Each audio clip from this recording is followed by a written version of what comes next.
하나님 아버지, 이 새벽에 저희를 불러주셔서 예수의 이름을 부를 수 있는 찬양을 우리 입술에 붙이시고 하나님을 높일 수 있는 예배자로 삼아주셨으니 감사합니다. 오늘도 믿음으로 시작하는 한 날이 예수 이름으로 승리하는 한 날이 되게 하여 주옵소서. 예수님 이름으로 감사하며 기도드렸습니다. 아멘. 오늘 하나님께서 우리에게 주신 말씀은 이사야서 14장 12절로 16절 말씀입니다. 이사야서 14장 12절 구약성경 984페이지에 있습니다. 한 목소리로 12절로 16절 읽도록 하겠습니다. 시작. 너 아침의 아들 계명성이여 어찌 그리 하늘에서 떨어졌으며 너 열국을 얻은 자여 어찌 그 일이 땅에 찍혔는고. 내가 내 마음에 이르기를 내가 하늘에 올라 하나님의 뭇별 위에 내 자리를 높이리라. 내가 북극 지폐의 산 위에 앉으리라. 가장 높은 구름에 올라가 지극히 높은 이와 같이 지리라 하는도다. 그러나 이제 내가 서올 곳 구덩이 맨 밑에 떨어짐을 당하리로다. 너를 보는 이가 주목하여 너를 자세히 살펴보며 말하기를 이 사람이 땅을 진동시키며 열국을 놀라게 하며. 여기까지 읽었습니다. 오늘 말씀을 묵상하고 적어본 적용 제목을 좀 나누겠습니다. 인생 행복의 길은 두 길의 선택에 있다. 인생 행복의 길은 두 길의 선택에 있다. 하나님께 겸손하면 천국이고 하나님께 교만하면 수월이 기다린다. 그렇게 좀 무시무시하게 적어봤습니다. 인생 행복의 길은 두 길의 선택에 있다. 하나님께 겸손하면 천국이고 하나님께 교만하면 수월이 기다린다. 오늘 말씀 해석상에 조금 어려움이 있습니다. 우리가 읽었던 말씀이 익숙한 말씀이에요. 이제 이 익숙한 말씀에 대하여 조금 이제 신학자들의 해석이 갈리는데 도대체 이게 누구 얘기냐? 이 계명성이라는 말은 우리에게 어떻게 설교되어서 기억되어 있는가 하면 루시퍼다, 사탄이다, 그렇게 우리가 이해하고 있죠. 그런데 반만 맞는 얘기예요. 사실은 구약적으로 보는 사람들은 그렇게 안 보려고 하고 또 신학적인 해석의 원리의 근거에 보면 그건 사탄인데 이제 그렇게 보는 거죠. 사탄의 정체는 교만이다. 이렇게 우리가 보고 적용하잖아요. 맞습니다. 맞는데 그런데 이 성경을 잘 읽어보면 지금 이 얘기의 배경은 14장에 나오는 얘기의 배경은 바벨론의 왕에 대한 얘기예요. 바벨론 왕에 대한 얘기. 그러니까 북왕국이 멸망하고 그리고 남왕국이 멸망하는 그 사이에 있었던 선지자가 이사야잖아요. 그리고 그 이사야서를 요즘 어떤 학자들은 뭐 이제 그 후반부는 포로 이후에 누군가가 써서 이사야가 쓴 게 아니다. 요즘 이제 신학교 공부하고 나오는 사람들은 다 그렇게 이사야서를 해석해요. 그런데 저는 그게 옳지 않다고 생각하는 사람입니다. 이사야가 안 쓰고 또 누가 몇백 년 뒤에 써서 갖다 붙였단 말이냐. 그런 현대적 해석하기 가당치 않다. 이제 저는 이제 그렇게 보는 사람이죠. 이제 그런 측면에서 이사야서는 장차 일어날 이스라엘의 운명, 그 운명이 어떻게 됩니까? 바벨론에 의해서 느부갓네살에 의해서 멸망당하고 그리고 느부갓네살이 교만해서 나중에 미쳐 돌기도 하고 뭐 이런 일들이 쭉 일어나지 않습니까? 그 뒤에 다시 이스라엘 백성들이 다시 포로에서 돌아오는 이런 모든 일들에 대한 예언이에요. 예언. 그래서 우리가 잘 아는 이사야서 53장은 예수님에 대한 기가 막힌 예언이다. 우리가 이렇게 보는 거잖아요.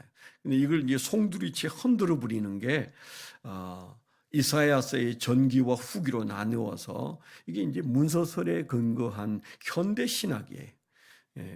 제가 이제 신학교 입학했을 때 지금부터 이제 50몇 년 전에는 그런 말을 하는 사람은 돌로 맞아 죽을 지경이었어요.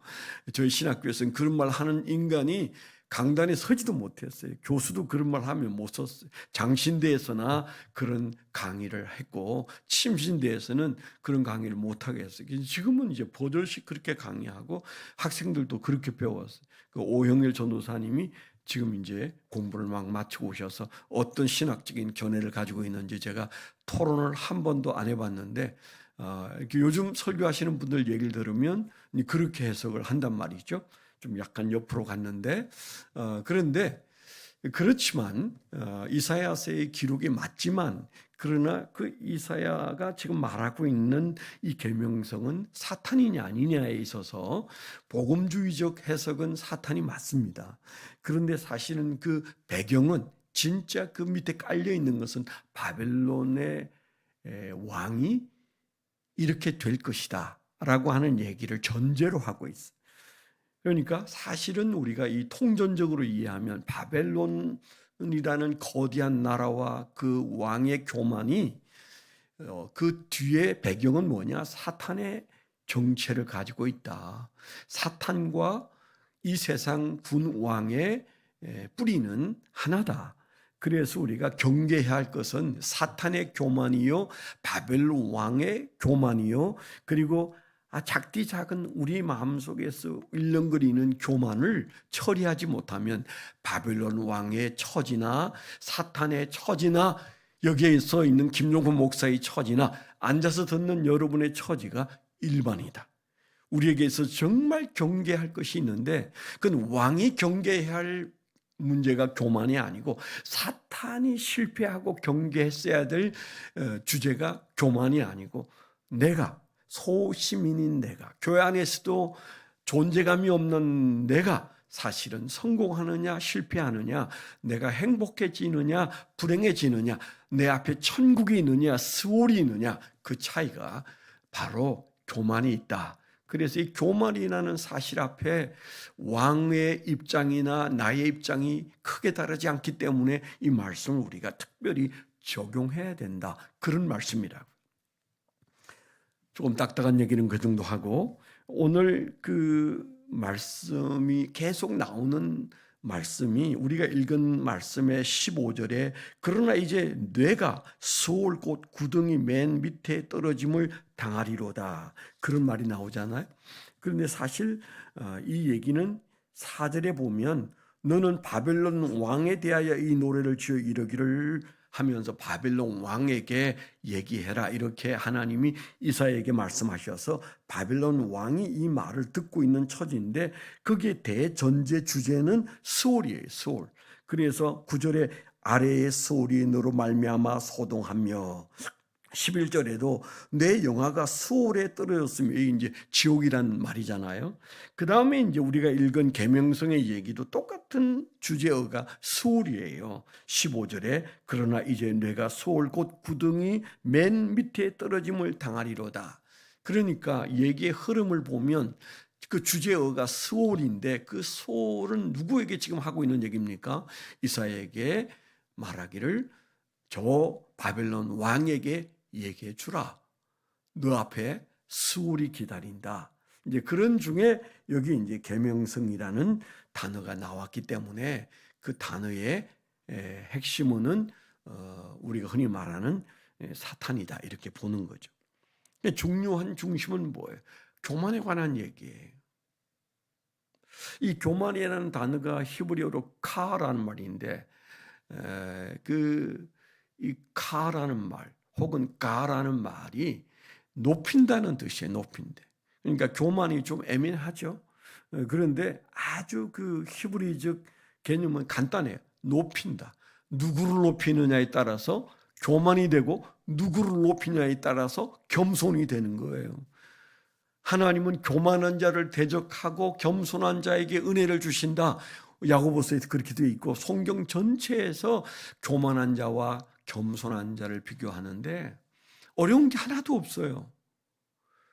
교만한 자는 자기를 높이고 겸손한 자는 하나님을 높이고, 그래서 우리가 이 높인다라는 것이 교만이라는 단어인데, 근데 우리가 일반적인 교만에 대한 그 어떤 그 정의와 성경이 말하는 교만의 정의가 좀 다릅니다. 성경이 말하는 교만은 사람 앞에 교만하냐 안 하냐 이 얘기보다도 하나님에 대하여 교만하냐 그걸 얘기하고 있어요. 교회 안에도요 꽤 교만한 인간 많아요. 그 중에 하나도 접니다. 제가 생각해도 엄청 교만해요. 뭐 아는 것도 좀 많고 또 학위도 있고 또 열심히 살았고 교회도 크게 이루어 봤고 뭐 교단 내에서도 꽤나 또 알려져 있고 엊그제도 어떤 분이 그러더라고요.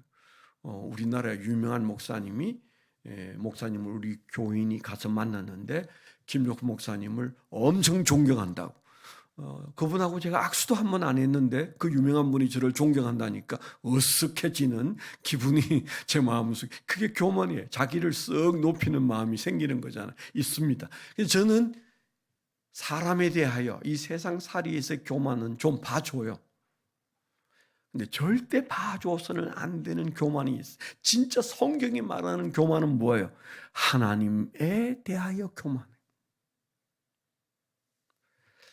참 이상한 건요, 사람에 대해서는 겸손하다 못해서 자기 비하에 빠져있는 인간이 굉장히 많아요. 이 세상에 우울증 걸린 사람들의 99%는 어떤 증상이 있어요? 잠 못 자는 게 정상이기도 하지만은 자기 비하에 빠져 있어.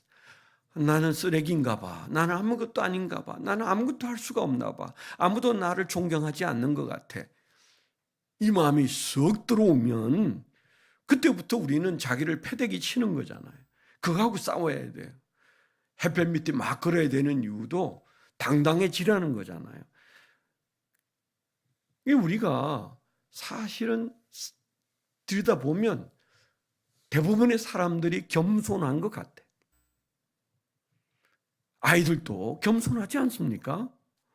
그런데 성경적인 이 교만의 정의를 제가 뭐라고 그랬어요? 하나님에 대하여 자기를 높인다.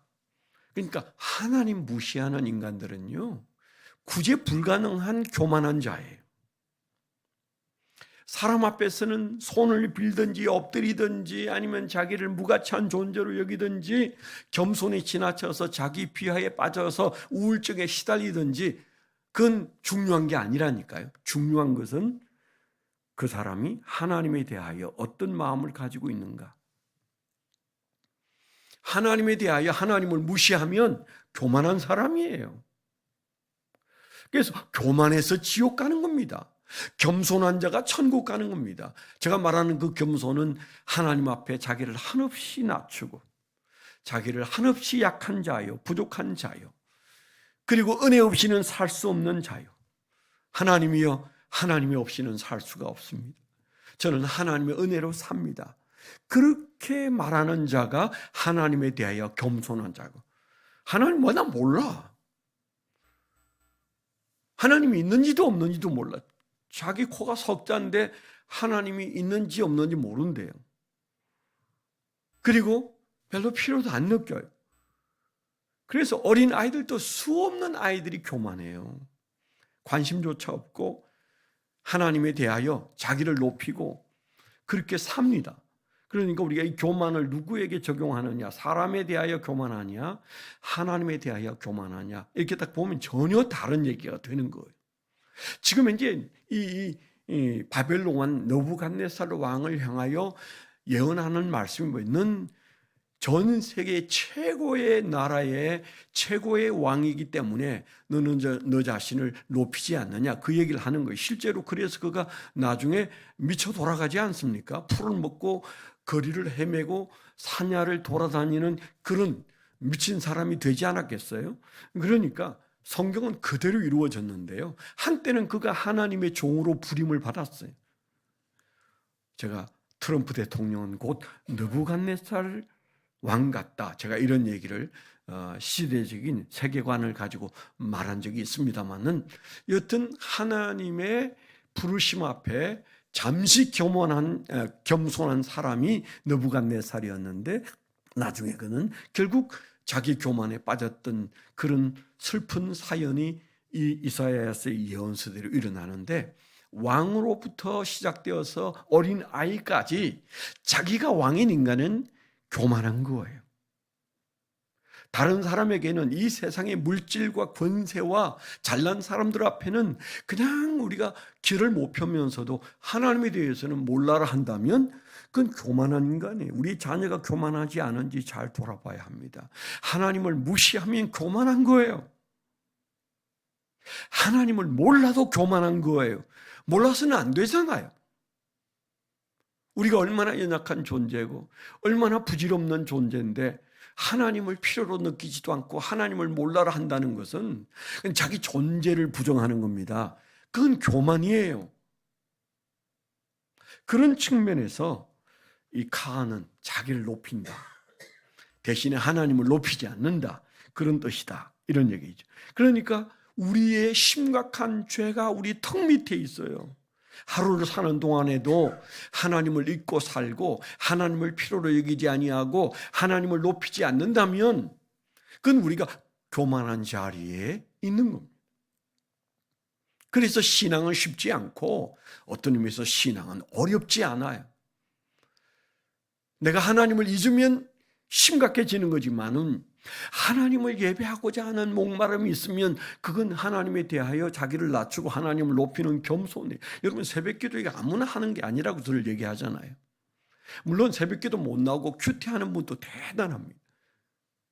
근데 아무 생각 없이 하루를 자기 힘으로 시작하는 것은 교만한 하루의 시작이에요. 적어도 저와 여러분들은 이것 또한 교만한 얘기지만 괜찮아요. 사람에 대해서 교만한 건 괜찮다니까요. 하나님에 대하여 겸손하면 된다니까요. 새벽에 하나님 앞에 예배 드려야 내가 산다. 내가 예배가 목마르다. 나는 예배자로 살고 싶다. 주여 내가 드리는 찬송을 받으시고 내가 드리는 기도를 받으시고 하나님 이 예배를 받아주세요. 그렇게 하루를 시작한다면 여러분 그보다 더 큰 희망이 어디에 있어요? 희망자예요. 당당해도 돼요. 왠가 하면 적어도 우리는 하루를 시작하면서 하나님에 대하여 우리가 겸손한 삶의 자태로 시작했거든요. 적어도 하나님에 대하여서는 여러분들이 부시시 일어나 그리고 눈 비비고 와서 찬송 부르고 소리도 안 나오는 소리로 찬송 부르고 기도하고 하나님을 높였다는 것은 그 말 그대로 하나님을 높인 겁니다. 삶의 첫 단추가 겸손으로 시작한 것이고 내 교만을 꺾은 것이기 때문에 새벽 예배자가 위대하다. 저는 그렇게 생각해요. 또 새벽에 큐티하는 사람이 위대하다. 그렇게 생각하는 거. 그 자랑스럽게 여기셔도 괜찮아요. 내가 적어도 인생을 내가 성공 못했지만 오늘 이 새벽 예배를 드리는 순간은 내가 성공자다. 왠가 하면 하나님을 높였으니까. 아멘? 아멘 크게 못할 이유가 없잖아요. 크게 하셔도 돼요. 기도 소리는 큰데 아멘도 크게 하셔야 돼요. 그래서 성경적 정의가 뭐냐? 교만에 대한 정의가 뭐냐? 내가 하나님 앞에 내 지혜로 살려고 하지 않는 이 자세를 견지하는 것이 중요하다. 역사의 주관자가 나다라고 생각하는 바벨론 왕에게 역사의 주관자는 네가 아니고 나 하나님이다. 여기에서 그가 잠깐 세상을 바라보다가 내가 이 세상의 최고의 왕이잖아. 그렇게 되었을 때 그가 미쳐서 들로 쫓겨났던 사실을 우리는 역사적으로 보지 않습니까? 이 이사야는 그 일이 일어나기 전에 예언했고 우리는 이 일이 일어난 다음에 이것을 보고 있다면은 누구를 역사의 주관자로 치부할 거냐? 내 인생의 주관자를 누구로 치부할 거냐? 굉장히 중요한 거죠. 그래서 우리가 교만은 자기중심성을 지니고 사는 존재의 모습이고, 그리고 겸손한 자는 이 세상의 모든 것과 내 인생의 모든 한순간까지도 머리카락 하나까지 세심 받으시는 하나님 중심성을 지니고 사는 게 겸손이고 참 신앙이고 바른 세계관이. 그래서 교만을 적용하는 데 따라서 전혀 다른 이해가 온다. 우리의 자녀들이 겸손해야 되는데 하나님에 대하여 필요를 느끼지 않고 하나님에 대하여 몰라도 괜찮다고 여긴다면 그는 교만한 자예요. 교만이 너무 깊어서 미련한 자예요. 그래서 로마서 1장에 28절에 뭐라고 그랬어요? 이 세상에 실패하는 사망을 향하여 아주 고속도로 달려가는 인간의 가장 큰 특징은 그 마음에 하나님을 싫어해서 상실한 마음으로 사는 자다 그랬잖아요. 마음에 돈이 많이 있어도 소용없고 높은 지위가 있어도 소용없어요. 그 마음에 하나님을 상실했으면 그건 죽은 자이고 죽음을 향하여 달려가는 그런 인간입니다. 우리의 자녀가, 내 형제가, 내가 내 가슴 속에 하나님을 끌어안고 기뻐하고 즐거워하면서 내가 가진 것은 없어도 내가 하나님을 상실하지 않았다, 다시 하나님을 찾았다, 그것을 찬양하고 기뻐하는 그런 믿음의 사람이 되시기를 축원합니다. 오늘 기도 제목 첫째는 우리 김윤환 담임 목사님 지금 기도 중에 있습니다. 기도원에서 기도하는 그 시간들을 하나님께서 영역으로 충만케 만들어 주셔서 우리를 이끌기에 부족함이 없도록 여러분 기도해 주시길 바랍니다. 두 번째는 연약한 분 세 분을 위해서 기도해 주세요. 많이 계시지만 김윤현 집사님 신장암 수술을 주연의 가운데 잘 마치고 어제 목소리를 들었더니 목소리가 얼마나 찌릉찌릉한지 저 목소리보다도 더 좋아요. 아니 수술한 사람이, 암 걸린 사람이 이렇게 목소리가 좋으면 어떻게 해? 그랬더니 하나님의 은혜로 교인들의 기도로 제가 수술 잘 마치고 퇴원했습니다. 그러는데 기뻤어요. 김연정 기도해 주셔서 감사하고 기도해 주세요. 박길종 집사님 지금 현재 투석하고 있는데 일주일에 3번 4시간씩 여러분 생각해 보세요. 얼마나 힘들겠나. 이제 잘 이길 수 있도록, 잘 적응할 수 있도록. 또 우리 박은영 집사님의 아버지 이제 퇴원은 했습니다마는 언제 다시 그 장에서 피가 나올지 모르는 아슬아슬한 시간이 있습니다. 고령에 하나님 도우시고 특별히 예수의 보혈로 그의 연약한 육체를 치료해 달라고, 예수 잘 믿게 해달라고 기도해 주시면 좋겠습니다. 세 번째는 국가를 위해서 기도해 주세요. 저는 국가가 비상사태에 있다고 생각합니다. 선거 문제도 심각한데 선거 그냥 그거 선관위 문제 아니에요. 지금 현재 정부와 한 통속 위에 하나예요. 하나. 그게 아니는 어떤 특정한 사람들이 잔뜩 가족 회사로 이루고 있고 지금 하루 이틀이 아니고 벌써 수십 년 동안 문제를 일으켰는데 아무도 손을 못 대는, 전 대통령도 그래서 계엄을 선포했다가 손을 들었던 난공불락인데 하나님께서 역사해 주시기를 원하고, 이참에 또 어떤 사람들은 밀어붙여서 디지털 투표로 가려고 할 겁니다. 그러면 그때는 이제는 100년 동안 이 나라는 저 마두로가 하던 것처럼 그렇게 이 나라의 모든 선거는 어떤 사람들에게 빼앗기게 돼 있어요. 여러분 기도해야 됩니다. 나가서 여러분 대모는 못해도 기도는 해야 되잖아요. 지금 현재 나라가 아주 위태합니다.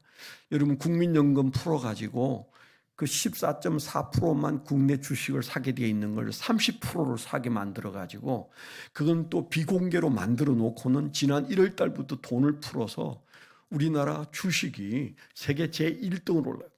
코스피는 세계 1등, 코스닥은 세계 꼴찌. 그거 말 안 하잖아요, 방송이. 망하는 겁니다, 나라가. 코스피를 풀고 있으니까 외국 주식 사둔 사람들은 다 떠나고, 코스피를 올려서 지금 이 나라가 지금 현재 사람들의 마음속에 자기 주머니에 얼마간의 돈이 들어오니까 정치 잘한다고 생각하는데 아닙니다. 애국은 없습니다. 제가 목사로서 이런 말 하면 또 듣기 싫어하는 사람이 있겠는데 사실입니다. 이 나이에 제가 무슨 어느 당을 지지하고 그럴 사람 아니잖아요. 사실을 말하는 겁니다. 지금 기도 안 하면 후회합니다. 제가 얘기했잖아요. 베네수엘라 같이 되는 것은 시간 문제고, 까짓 예수 믿는 사람은 우리나라가 베네수엘라쯤 돼도 그냥 예수 믿는 데는 큰 문제가 없을 수 있다. 뭐 그런 제가 너스레를 떨었습니다만은, 그런데 베네수엘라가 어떻게 됐습니까? 자기 딸들을 몸팔로 내보내는 나라예요. 가난해져서 그렇게 잘 살던 나라가 땅 밑에 그냥 물처럼 석유가 많이 있어도 그 나라는 지금 현재 그렇게 됐는데, 그 느부갓네살 왕이 쳐들어가서 마두로를 잡아갔잖아요. 그리고 이란 어떤 나라입니까? 자기 백성을 몇만 명 죽인, 지난 1월 달에 몇만 명 죽여버린 사람이에요. 그런 사람들을 응징하고 있지 않습니까? 트럼프가 좋은 사람인지는 잘 모르겠지만 잘하고 있는 건 사실이에요. 이럴 때 우리는 지금 현재 어떤 스탠스를 취하고 있습니까? 지금 현재 나라가 아주 이상한 대로 흘러가고 있습니다. 정신 차리셔야 돼요. 기도하셔야 됩니다. 국가 비상사태다 이렇게 생각하고 여러분 기도해 주시면 하나님이 오늘 우리 기도를 들으실 줄 믿습니다. 기도하겠습니다. 하나님 아버지, 나라가 어렵고 병든 자들이 많고 또 아버지 하나님, 아름다운 교회가 믿음 앞에 굳게 서서 가야 하기에 금식하고 기도하는 주여 담임 목사님 하나님 기억하셔서 저희 교회가 믿음 안에 굳게 서고 하나님 앞에 자기를 낮추고 그리고 하나님을 높이는 교회, 성도, 가정, 자녀 되게 하여 주시옵소서. 이제는 우리 주 예수 그리스도의 은혜와 아버지 하나님의 극진하신 사랑과 성령님의 내주 동행하시며 감화 감동하심이 하나님을 사랑하는 거룩한 백성들의 생애 위에 지금부터 영원토록 함께 해주시옵기만을 간절히 축원하옵나이다. 아멘.